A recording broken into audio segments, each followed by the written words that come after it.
Hello বন্ধুরা, চলে এলাম একটা নতুন ব্রাইডের মেকআপ নিয়ে। আজকে ছিল রিসেপশন ব্রাইড মধুরিমা, আর লোকেশন ছিল ঝাড়গ্রামে। হ্যালো মধুরিমা, আজকে তোমার রিসেপশন। তুমি বিয়েতেও আমার কাছে মেকআপ করেছিলে, তোমার বিয়ের মেকআপটা কেমন ছিল? খুবই ভালো, সবাই খুব ভালো বলেছিল, আর আমি যেরকম চেয়েছিলাম সেই রকমই সাজিয়েছি। আর তোমার আজকে কেমন মেকআপ চাই? এটা তোমার উপরে, তুমি যেটা ভালো বুঝবে সেরকমই মেকআপ করবে। আচ্ছা, তুমি চোখটা একটু বন্ধ করো, আমি একটা জিনিস দেখাবো।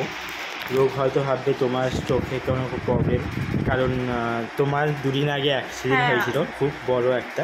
তো যাই হোক, এখন ঠিক আছে। চোখটা একটু বন্ধ রাখো, একটু বন্ধ রাখো, আমি চোখের এরিয়াটা দেখিয়ে দিচ্ছি।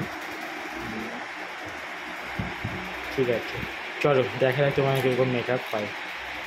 তোমরা একটা জিনিস লক্ষ্য করেছো, তার খুব বড় একটা অ্যাক্সিডেন্ট হয়েছিল তার আর তার বরের বিয়ের আগে।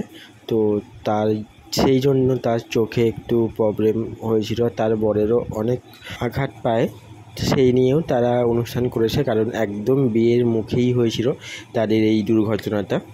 যাই হোক, কিছু তো করার নেই, হয়ে গেছে।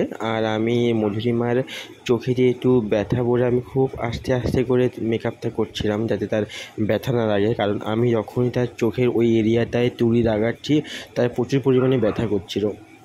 আস্তে আস্তে করে তার মেকআপটা তো কমপ্লিট করেছি। এবার তোমরা জানাও তোমার যে এই লুকটা কেমনই লেগেছে, তার ডিমান্ড অনুযায়ী আমি সাজিয়েছি। চলো বন্ধুরা, আজকে এই পর্যন্ত, পরে আসবো কোনো একটা ভিডিও নিয়ে। Tata, bye bye, love you.